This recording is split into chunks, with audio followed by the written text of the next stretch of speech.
Welcome back to another part of nationalism in India. हम लोग पहले पार्ट में पढ़ा कि फर्स्ट वर्ल्ड वॉर में क्या हुआ, कैसे इकोनॉमिक और पॉलिटिकल कंडीशंस इंडिया में आनी चालू हुई। आज हम लोग पढ़ने वाले हैं आइडिया ऑफ सत्याग्रह के बारे में। किसके बारे में पढ़ेंगे? आइडिया की जो सेम आती है ऑफ सत्याग्रह। सत्याग्रह आप लोग देखेंगे भैया मैंने इतना शब्द अलग लिखा है, इतना शब्द अलग लिखा है। ऐसा क्यों करा है? क्योंकि सत्य का मतलब होता है ट्रय और आग्रह का मतलब होता है किसी चीज से वित्ती करना। संग में आप ये भी कह सकते हैं, इंग्लिश में आप पढ़ेंगे तो आग्रह का मतलब होता है टू होल्ड फर्म, मतलब किसी भी चीज को पकड़ के रखना, मतलब सच्चाई का जो रास्ता है उसको पकड़ के रखना। तो इसका मतलब क्या हो जाएगा भैया? क्या हो जाएगा? सत्या का मतलब, सत्या का मतलब होता है ट्रुथ और आग्रह का मतलब होता है to hold firm.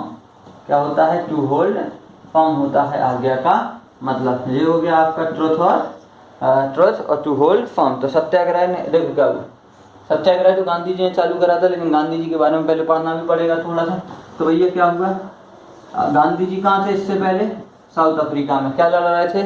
Racial discrimination की लड़ रहे थे। गांधी जी कहाँ थे? साउथ अफ्रीका में। काय के लिए थे? मौज करने के लिए नहीं, रेशियल डिस्क्रिमिनेशन की लड़ाई लड़ रहे थे। तो साउथ अफ्रीका से कब वापस आएंगे भैया? 1915, 9 जनवरी 1915। 9 जनवरी 1915 को क्या होगा? गांधी जी भारत में वापस आएंगे। जैसे ये भारत में वापस आते हैं तो इनके गुरुजी थे जिन्होंने 2002 में इनको बताया था, गोपाल कृष्ण गोखले। पॉलिटिकल गुरु कौन थे गांधी जी के? गोपाल कृष्ण गोखले। इनने एक बात इनको बताई थी कि अगर तुम इंडिया में जाके कोई मूवमेंट चलाना चाहते हो, इंडिया में जाके कुछ करना चाहते हो, तो पहले आप वहाँ की कंडीशन जाके समझना, उसके बाद ही आप चीज़ों को आगे बढ़ाना। क्योंकि एकदम आप इंडिया देखोगे बहुत ही ज़्यादा डाइवर्स कंट्री है, जिसमें आप किसी भी चीज़ को एक बार में नहीं फैला सकते। तो गांधी जी ने सेम ऐसे ही करा। 1915 में आए, 1916 1917 तक ये शांति से बैठे। इनने क्या करा? 1917 में क्या चलाना चालू कर दिए? अपने मूवमेंट चलाना चालू कर दिए। खैर इन मूवमेंट्स के बारे में अपन लोग क्या करेंगे, थोड़ा सा बाद में पढ़ेंगे। क्या करेंगे? थोड़ा सा बाद में पढ़ेंगे, जहाँ पे आप पढ़ेंगे चंपारण मूवमेंट, खेदा सत्याग्रह, अहमदाबाद मिल स्ट्राइक। तो ये सारी चीज़ें आपको पढ़ने को मिलेंगी। अब देखो 9 जनवरी 1915 को वापस आ गए। इनने क्या चलाया? आइडिया। इनने क्या चलाया? सत्याग्रह, शब्द का आग्रह। तो आइडिया सत्याग्रह, और इसका मेन था need to search for truth. सत्याग्रह है, ठीक है, सच्चाई से जीतना है, वो ठीक है, लेकिन आपको सच्चाई के दर्शन होना क्यों जरूरी? आपको सच्चाई के दर्शन होना क्यों जरूरी है? तो मेन ये है भैया, सच्चाई के दर्शन इसीलिए होना जरूरी है कि आपको क्या करना चाहिए। जब तक आपको उस चीज़ का अर्थ, उस चीज़ की सच्चाई नहीं पता होगी, आप दूसरे को भी उस चीज़ का मतलब नहीं बता सकते। क्या आप पे उस चीज़ को लेके बीतती है, क्या आपको उस चीज़ के लिए होता है, वो आप उसको नहीं समझा सकते। फॉर एग्जांपल एक स्टूडेंट का एग्जांपल लो। एक स्टूडेंट क्या करता है? दिन भर खेलता है, बढ़िया पबजी खेल रहा है, दिन भर मौज मस्ती में रह रहा है, उसके नंबर जो आ रहा है वो पापा मम्मी से छुपा रहा है, बाकी सारी चीज़ झूठ बोल रहा है, बता रहा है कि हर चीज़ क्या हो रही है मेरे संग, अच्छी हो रही है, फलाना ठिकाना, और अपनी लाइफ को क्या दिखा रहा है? बहुत ही ज़्यादा मस्त चल रही है। उसके मम्मी पापा दिन भर कहते हैं कि पढ़ो पढ़ो पढ़ो, एक दिन उनके मम्मी पापा जाके बजा देते हैं। तो इसमें क्या होएगा भैया? मम्मी पापा ने क्या करा? वायलेंस। तो वो क्या हो जाएगा भैया? अहिंसाकारी हो जाएगा। ठीक है, वो भी अपना वायलेंस कर सकता है किसी दिन जाके, तो ये समस्या आ जाएगी। तो इसको भैया कैसे सॉल्व करा जा सकता है? सत्याग्रह से। तुम लोग कहोगे सत्याग्रह से? गांधी जी जो मर चुके हैं, फिर सत्याग्रह से कैसे कर सकते हैं? तो देखो अपन लोग क्या करेंगे, उसको उसी की भाषा में आप उसको सच्चाई के दर्शन करवाइए कि आप अगर ऐसा नहीं पढ़ेंगे तो आप पे क्या इम्पैक्ट पड़ेगा। तो क्या कर देंगे अपन लोग? उसको सच्चाई के दर्शन करवा देंगे। ठीक है, अपन लोग सत्याग्रह में क्या करते हैं? किसी भी नॉन वायलेंस का इस्तेमाल नहीं करते हैं। संग में अपन लोग जो मेथड्स यूज़ करते हैं बहुत ही ज़्यादा शांत होते हैं, जैसे कि पर्चे, पैम्पलेट्स वगैरह बांटना या धरना प्रदर्शन करना, जैसे कि केजरीवाल वगैरह और अन्ना हजारे वगैरह करते रहते हैं। संग में ममता बनर्जी ने भी करा था। और इसके अलावा आप देखेंगे, हमने आपको उसको कॉन्स्टिट्यूशन का पार्ट 1 पढ़ा रहे थे, तो उसमें पेटू श्री रामलू ने भी करा था। ठीक है, सबने अच्छा मतलब सब लोग क्या थे? गांधी जी की आइडियोलॉजी से बहुत ही ज़्यादा प्रभावित थे।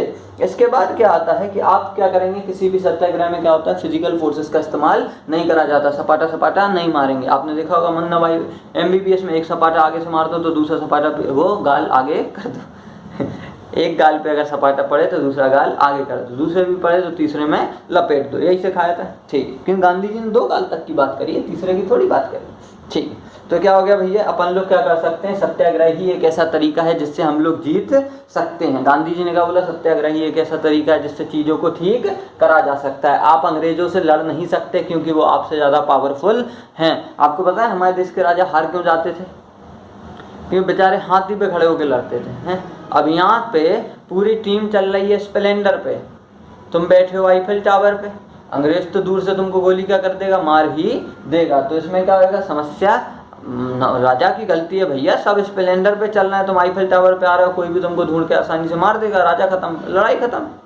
तो ये सारी क्या चीज़ें, ये सारी समस्याएं आती थी। पता नहीं कौन बेवकूफ़ व्यक्ति रात को गाना बजा रहा है। खैर ठीक है, आप लोग को बैकग्राउंड म्यूजिक आ रहा होगा तो हम लोग इसको 2 मिनट के लिए शांत कर देंगे। ठीक है, इसके बाद क्या होता है, ठीक है आप शांत हो गए। इसके बाद देखो, आप क्या देखो, अब सत्याग्रह का इम्पैक्ट किस किस पे पड़ेगा। गांधी जी ने बोला कि जो सिर्फ सत्याग्रह को लोगों को फॉलो नहीं करना है, जो लोग दूसरों पे दबाव डालते हैं उसके लिए भी ये सत्याग्रह क्या है, बहुत ही ज़्यादा जरूरी है। People including oppressor had to see the truth, people including oppressor had to see the truth, मतलब जो ऑपरेसर है उसको भी सच्चाई के दर्शन होने चाहिए। जैसे कोई ब्रिटिशर तुमको मार रहा है, धड़ धड़ा मारे जा रहा, उसको भी उस मार का एहसास होना चाहिए, तो आप उसको लपेट सकते हैं, बिल्कुल लपेट सकते हैं। इसके बाद आपको क्या है, उसको कभी ना कभी, देखो सच्चाई एक ऐसी चीज़ है जो उसको कभी ना कभी जाके माननी ही पड़ेगी, तो भैया बिल्कुल माननी पड़ेगी। तो ट्रुथ क्या है, एक ऐसी चीज़ है जिससे आप कोई भी लड़ाई जीत सकते हैं। ट्रुथ क्या हो जाएगा भैया, एक ऐसी लड़ाई हो जाएगी जिससे आप कोई भी लड़ाई जीत सकते हैं। आई होप आपको इतनी बातें समझ में आ गई होंगी। इसके बाद मैंने आपसे कहा था कि गांधी जी क्या करें, 9 जनवरी 1915 को आए, उसके बाद उन्होंने क्या करा, यहाँ पे आके टाइम पास करा। रहे आज मार्कर बड़ा खराब है, बंद कर लेते हैं इसको।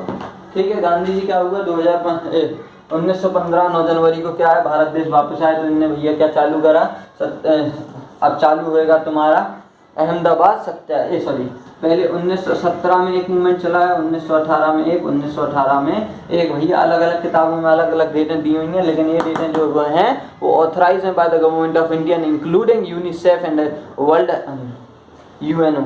ठीक है, इन सारों के द्वारा ये डेट्स क्या हैं, कंफर्म करी गई हैं। तो भैया यहाँ पे कौन सा मूवमेंट चलेगा, चंपारण। कौन सा चलेगा, चंपारण। दूसरा वाला कौन सा मूवमेंट चलता है भैया, खेदा सत्याग्रह। यहाँ पे कौन सा चलेगा, अहमदाबाद मेल स्ट्राइक। तो 3 मूवमेंट चले।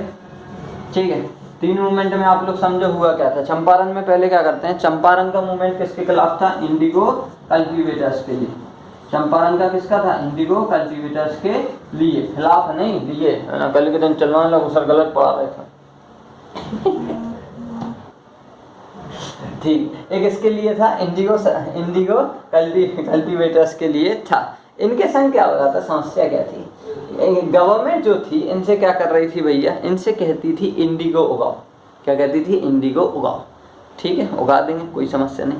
लेकिन इंडिगो के संग में मेन समस्या क्या आती थी कि जिस जमीन पे एक बार इंडिगो उग जाता था, नील समझते हो, कपड़े में डालने वाली आती है, तो नील उग जाता था, उस पे दोबारा खेती होने लायक वो ज़मीन नहीं बचती थी। तो मतलब किसी की भी ज़मीन क्या हो जाती थी, खराब हो जाती थी। तो उनने कहा ठीक है, लेकिन समस्या ये है कि हम लोग एक ही बार खेती करने के लिए थोड़ी दे रहे हैं, पर एक बार खेती कर ली उसके लिए नंगे फुक्के बैठे तो समस्या हो जाएगी।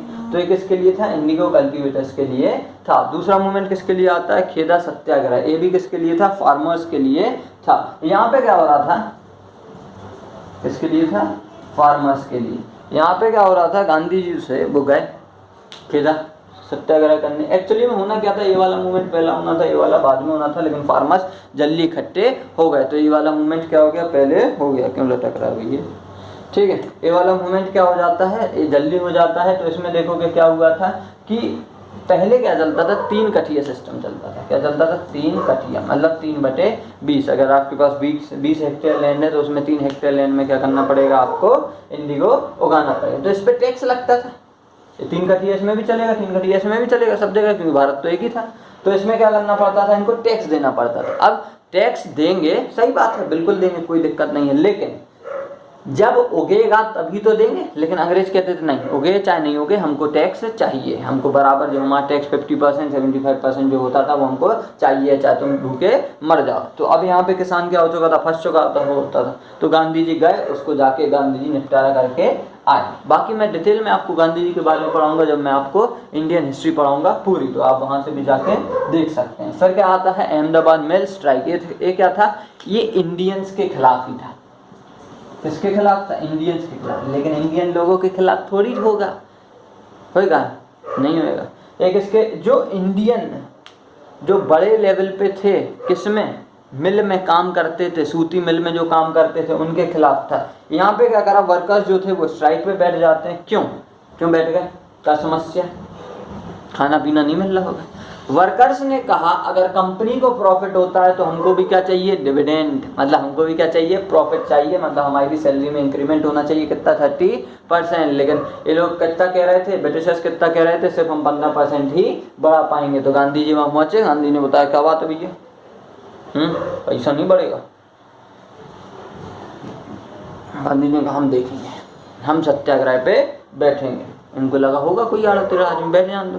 लेकिन धीमे धीमे आप क्या देखेंगे, पूरी फैक्ट्री ठप पड़ गई। मजबूरी में जो ब्रिटिशर्स थे इनको क्या करना पड़ा, ये बात माननी पड़ी कि इनका 30% इंक्रीमेंट करना पड़ा। क्यों, गांधी जी ने लड़ा केस। गांधी जी पढ़े लिखे लॉयर, पढ़ के आए थे इंग्लैंड से, बेवकूफ़ तो थे नहीं। सोचो उतने टाइम आ गया था, वो गांधी तुम लोग बेवकूफ़ों के लिए लड़ाई लड़ रहा था कि तुम लोग टिकटॉक पे ऐसे ऐसे शर्ट बदल सको। सही रहा, खैर बैन हो गया, बहुत टेंशन थी। ठीक है, तो यहाँ क्या था, खेदा सत्याग्रह में गवर्नमेंट ने बोला कि चाहे इनको फायदा हो चाहे घाटा हो, इनको टैक्स देना जरूरी है। सही बात है, गांधी ने कहा ठीक है। यहाँ पे अहमदाबाद में वो बोल रहे हैं कि कंपनी को फायदा हो चाहे घाटा हो, कंपनी पैसा नहीं बढ़ाएगी। गांधी ने कहा है ऐसा बहुत गलत हो रहा है। तो गांधी जी ने कहा अगर वहाँ पे आपको फायदा या घाटा दिख रहा था फार्मर का और आप उस पर फिर भी उतना ही बढ़ा रहे थे, तो यहाँ पे भी ऐसा ही होना चाहिए, चाहे कंपनी का फायदा हो चाहे घाटा हो। जो वर्कर्स हैं उनको इंक्रीमेंट मिलना ही चाहिए। एक बात उनके भेजे में घुस गई कि ये कोई पढ़ा लिखा आदमी है जो कि इस देश को सुधारने के लिए आया है। उनने इसको क्या कर दिया, जो इंक्रीमेंट था वो 30% का कर दिया और इस मिल स्ट्राइक को यहीं पे ख़त्म करवाया, क्योंकि उससे गवर्नमेंट को भी लॉस हो रहा था। तो आपके क्या होगा, तीनों मूवमेंट्स हो गए, चंपारण सत्याग्रह, खेदा सत्याग्रह और अहमदाबाद मिल स्ट्राइक। आप समझ गए होंगे आई होप। ये भैया खेदा कहाँ है, गुजरात में है। खेदा कहाँ है, गुजरात में है। आपको आइडिया और सत्याग्रह पूरा समझ में आ गया होगा, मुझको ऐसा लगता है। जो भी डाउट है आप बिल्कुल पूछ सकते हैं, कहीं कुछ गलत लग गया हो तो आप मुझको बता सकते हैं। Thanks for watching this video. अब हम लोग नेक्स्ट पार्ट में मिलेंगे जहाँ पे हम लोग पढ़ेंगे रोल एक्ट के बारे में। नमस्कार।